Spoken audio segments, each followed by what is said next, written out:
हम बात करने लगे हैं इन्वेंट्री कंट्रोल टेक्निक्स के बारे में। पहले तो ये समझते हैं कि इन्वेंट्री कंट्रोल टेक्निक्स यूज क्यों होती है। देखिए, हम फाइनेंस के स्टूडेंट्स हैं। हो सकता है कि हमें जब आगे जाके हमें जॉब करनी है या हमने अपनी ऑर्गेनाइजेशन चलानी है, तो हमें एक कॉस्ट का जो पर्टिकुलर इशू है उसको ध्यान रखने के लिए या तो कहा जा सकता है या हमें उसको ध्यान रखना अगर हम एंटरप्रेन्योर। ठीक है, तो बहुत सारा मटेरियल हम परचेज करते हैं। कितना मटेरियल परचेज करना है, कब परचेज करना है, कोई सिस्टमैटिक तरीका होना चाहिए जिससे हमारी जो कॉस्ट है वो रिड्यूस हो। जैसे फॉर एग्जांपल कई बार क्या होता है कि हम कोई चीज की प्रोडक्शन कर रहे हैं। जैसे फॉर एग्जांपल हम यही कह लेते हैं कि हम एक आईटी कंपनी है और हम लैपटॉप्स और कंप्यूटर्स की प्रोडक्शन करते हैं। तो हमने देखा कि मार्केट में ना लैपटॉप्स की डिमांड बहुत है। तो लैपटॉप की डिमांड बढ़ी है और हमने देखा कि ये एक मॉडल है जो बहुत चल रहा है। तो हमने हमारे जो सप्लायर्स हैं उनसे रॉ मटेरियल की फॉर्म में जो जो कंपोनेंट्स उस लैपटॉप में लगते हैं वो सारे के सारे कंपोनेंट्स बल्क में खरीद लिए ताकि हमें अगले 1.5 से 1 साल कुछ भी ना खरीदना पड़े। अब 2 महीने तो आपका काम बहुत अच्छा चलता रहा। अब 2 महीने बाद क्या हुआ कि जो लैपटॉप था, जो हम कह रहे थे ये बहुत बिकता है, वो आउटडेटेड हो गया और एक नया वर्जन आ गया लैपटॉप। अब क्योंकि नया वर्जन आ गया, हमारे जो लैपटॉप्स हैं उनकी डिमांड कम हो गई। डिमांड कम हो गई तो जो कंपोनेंट हमने उनकी प्रोडक्शन भी कम कर दी। जब प्रोडक्शन कम करी तो हमारे पास स्टोर में जो जो कंपोनेंट्स पड़े थे उनमें से काफी कंपोनेंट्स जो पर्टिकुलरली उसी लैपटॉप में लगते थे वो यूजलेस हो गए। वो यूजलेस हो गए, लेकिन अब हम उनको डिस्कार्ड नहीं कर सकते। तो हमने वो कंपोनेंट्स को वहीं पे रखा और नए जो वर्जन आए हैं लैपटॉप के उनके कंपोनेंट्स को ऑर्डर कर दिया।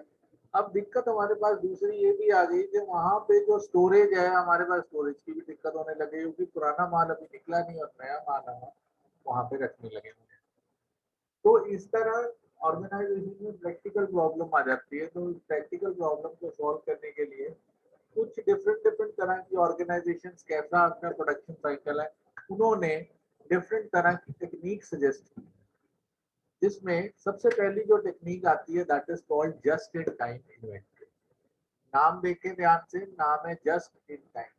जस्ट इन टाइम का सबसे बढ़िया एग्जांपल है, आपको कोई असाइनमेंट दो, ठीक है, और आपको कहा है कि इसको कोई पर्टिकुलर डेट में भी आफ्टर अ वीक सबमिट कराना है।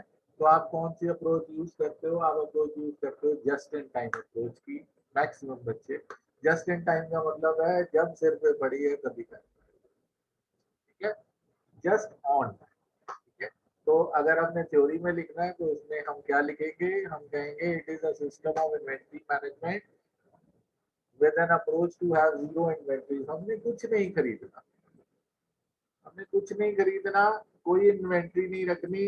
जब हमें इन्वेंट्री चाहिए, material should be purchase when it is actually required for production. जब हमें चाहिए तभी हम मटेरियल का ऑर्डर रखेंगे। अगर मटेरियल का ऑर्डर हमें अभी प्रोडक्शन हमने रोकी हुई है तो कोई मटेरियल अपने पास स्टोर नहीं है।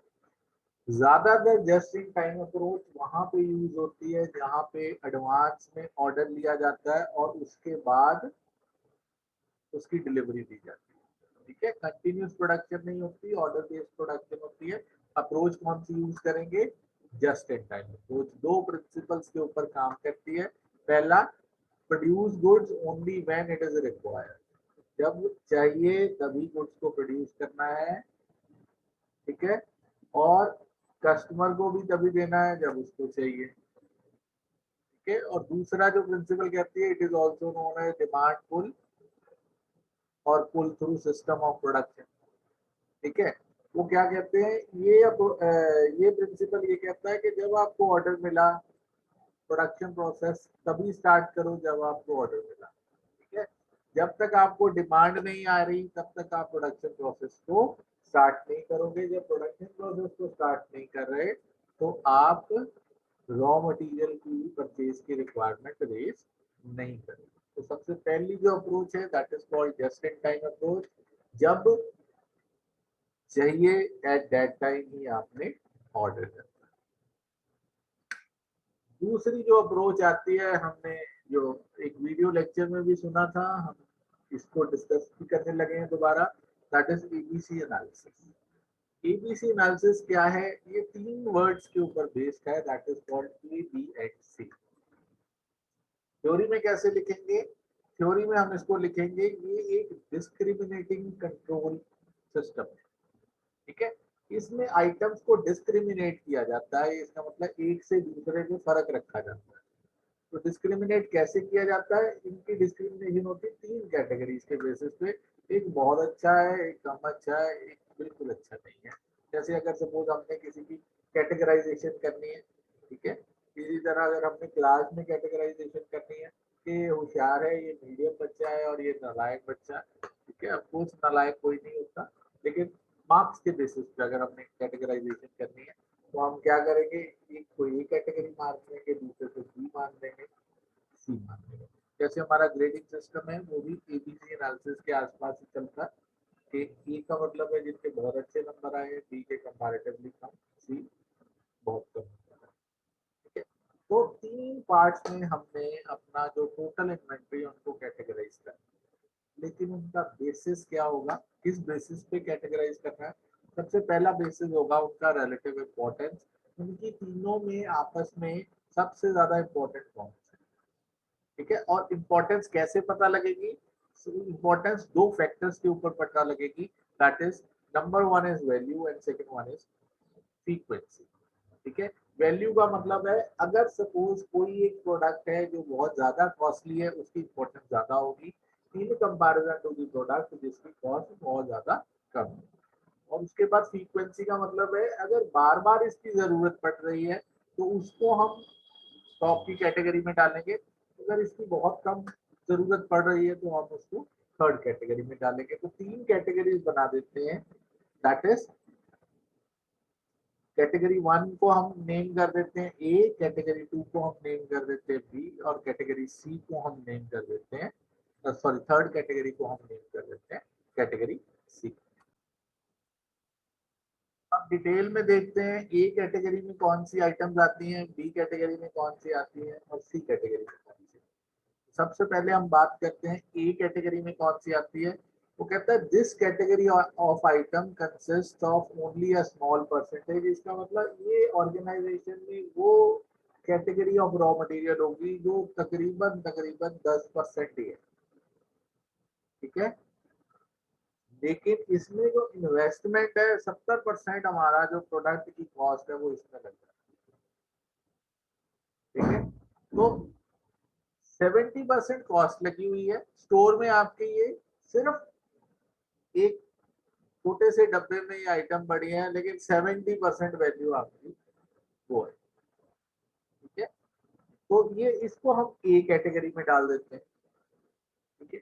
और इसको अब हमने पहले तो हमने कैटेगराइजेशन कर ली कि इसको ए कैटेगरी में डालना है, उसके बाद फिर हमने देखना है ये कंट्रोल कैसे होंगे। इनको हमने सबसे ध्यान से कंट्रोल करना है, बिकॉज अगर इनका एक भी यूनिट गुम हो गया तो वो ऑर्गेनाइजेशन को बहुत ज्यादा लॉस हो सकता है, ठीक है। और दूसरा इसका एक और ध्यान रखना है, ना तो इसकी ओवर स्टॉकिंग हो क्योंकि बड़ा महंगा है मटेरियल। अगर इसकी ओवर स्टॉकिंग करोगे और बाद में पता लगेगा कि हमें प्रोडक्शन में इसकी जरूरत नहीं है तो हमारा बहुत लॉस हो सकता है। तो हमने इसकी ओवर स्टॉकिंग नहीं करनी। लेकिन साथ ही साथ ए कैटेगरी में ऐसा भी प्रोडक्ट आता है जो बार बार यूज होता है, तो हमने इसमें एक और ध्यान रखना है, इसकी शॉर्टेज नहीं होनी चाहिए, ठीक है। तो हम इसको मैनेज कैसे करते हैं, हम एडवांस में पहले बजट्स बना लेते हैं। और इस पे जो हमने कल वाला लेक्चर किया था जिसमें हमने reordering level, maximum minimum level practically calculate किया था, तो इस कैटेगरी में इस पर्टिकुलर टेक्निक में हम वो अप्रोच यूज करते हैं। हम ये देख लेते हैं कैलकुलेट करके कि मैक्सिमम लेवल कितना रखना चाहिए, मिनिमम लेवल कितना रखना चाहिए और कब हमें रीऑर्डर करना चाहिए। ये वाली जो अप्रोचेज हैं ये एबीसी एनालिसिस में यूज है। तो कैटेगरी है that is called category B, category B का मतलब है ए से कंपैरेटिवली ये नीचे है, ठीक है। तो कैटेगरी बी वो होती है जिसमें 20% ऑफ द मटेरियल होता है, मतलब क्वांटिटी भी ठीक होती है और इसका प्राइस भी ऑलमोस्ट 20%, ठीक है। तो बैलेंस सा होता है, महंगा भी नहीं होता मटेरियल ज्यादा, लेकिन सस्ता भी नहीं, एक मॉडरेट सा मटेरियल होता है। और यूज भी हमारा फ्रीक्वेंटली नहीं होता, लेकिन हो जाता है, हमारा रेगुलरली यूज होता है, बहुत ज्यादा जल्दी नहीं होता, लेकिन रेगुलरली यूज होता है, ठीक है। अब इसको कैसे कंट्रोल करना, इसको, क्योंकि ये मॉडरेट आइटम है, ठीक है, तो इसका जो कंट्रोल है वो तकरीबन तकरीबन एक ऐसा होता है, लेकिन उतना ज्यादा ध्यान नहीं रखते, कंपैरेटिवली एक स्टेप नीचे आ जाता है, ठीक है। तो इसको हमने डेली बेसिस पे चेक नहीं करना, ए कैटेगरी थी उसको हमने डेली बेसिस पे चेक करना था, ये कम हो गई तो हमें दिक्कत होगी। इसको हमने डेली बेसिस पे चेक नहीं करना, इसको हमने पीरियोडिकली चेक कर लेना है, may be after every 3 days, after every 1 week, fortnightly, कभी भी पीरियोडिकली इसको चेक करना है। तो अगर कोई भी हमारा रॉ मटेरियल बी कैटेगरी में आता है तो उस केस में हम क्या करते हैं, हम उस रॉ मटेरियल को पीरियोडिकली चेक करते हैं, ठीक है। और ये कौन सा मटेरियल आएगा, ये वो मटेरियल आएगा जिनकी बहुत ज्यादा वैल्यू नहीं है और बहुत ज्यादा इनकी क्वांटिटी भी नहीं। सी कैटेगरी की बात करते हैं, जिसको सी कैटेगरी कहते हैं, ये वो कैटेगरी होती है जिसकी जो टोटल वैल्यू होती है, मतलब बहुत सस्ती सी आइटम है, टोटल वैल्यू 10% है, लेकिन ये भरा पड़ा हमारे स्टोर में, 70% जो स्टोर की जगह है वो इस आइटम ने ली हुई है, बिकॉज 70% ये आइटम है, लेकिन इनकी वैल्यू 10% है। तो अगर मैं एक स्टोर कीपर हूँ, तो मैं अपने स्टोर को 3 पार्ट्स में डिवाइड करता हूँ, एक को ए कर देता हूँ, बी दूसरे को कर देता हूँ और सी तीसरे को कर देता हूँ। तो सी की तरफ मेरा ध्यान बड़ा कम होगा, क्योंकि मुझे पता है अगर इसमें से कुछ इधर उधर हो भी गया तो it won't make much difference to the organisation. B में भी मेरा ध्यान इतना ज्यादा नहीं होगा, क्योंकि मुझे पता है इसका भी इतना ज्यादा नुकसान नहीं होगा। ए में मैं हर पर्टिकुलर आइटम का ध्यान रखूंगा, ठीक है।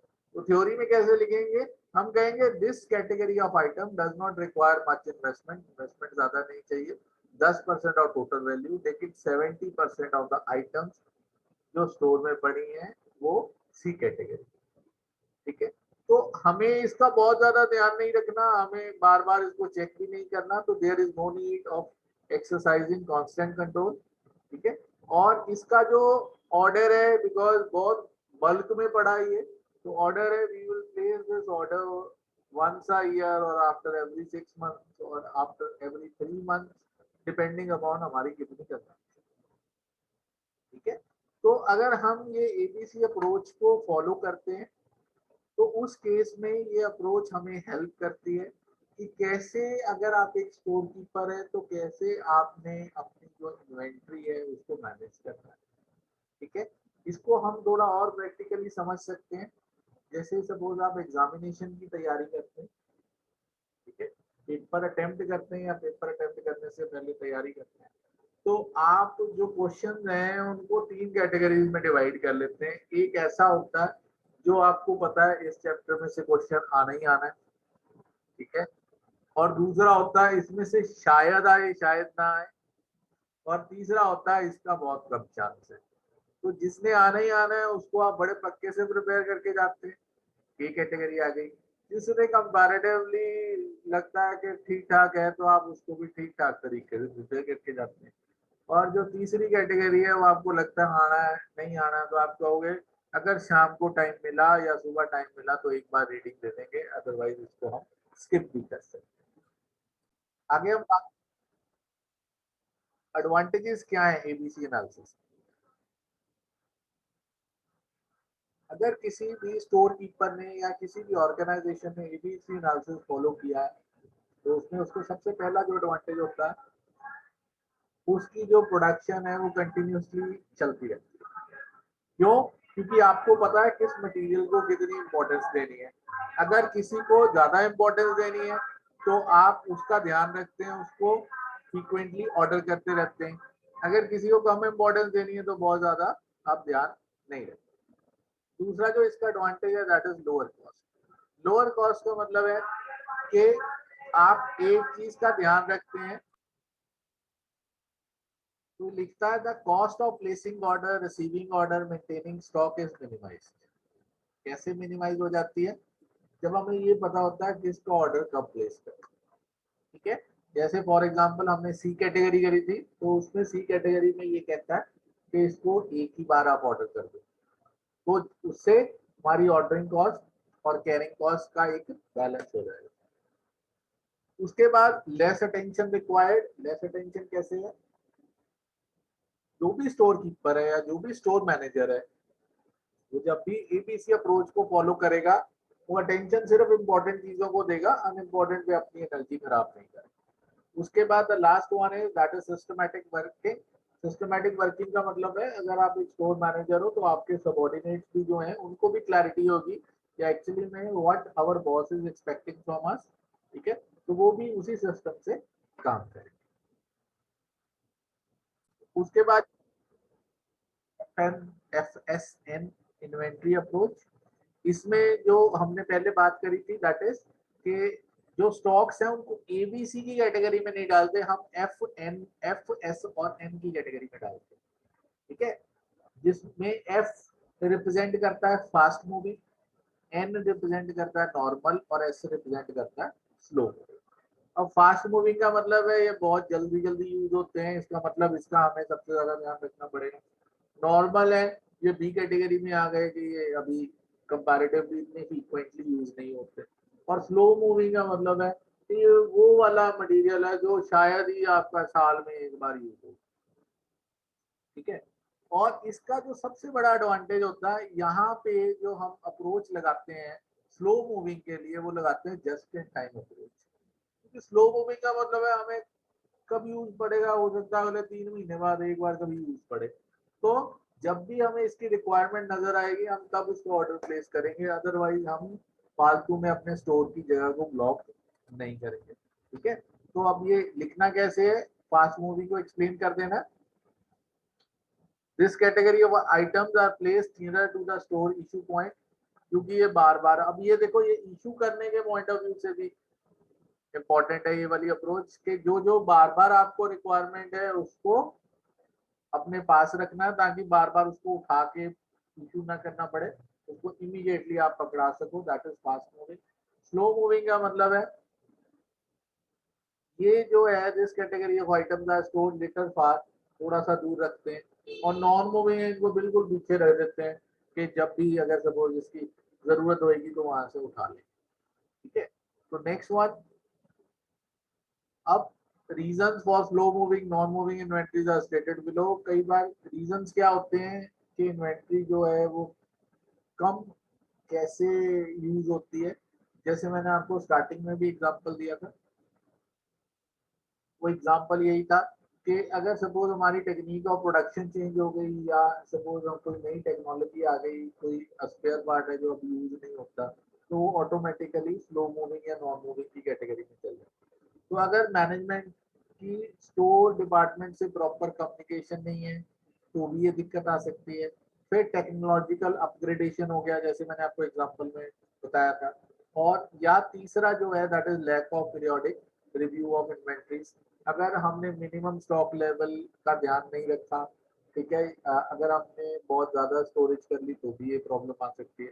तो इसको दूर करने के लिए हमें क्या करना चाहिए, हमें इसको दूर करने के लिए या तो मिनिमम लेवल की अप्रोच लगानी चाहिए, मिनिमम स्टॉक लेवल कैलकुलेट करके उतना रखना चाहिए, या हमें जस्ट इन टाइम अप्रोच रखनी चाहिए।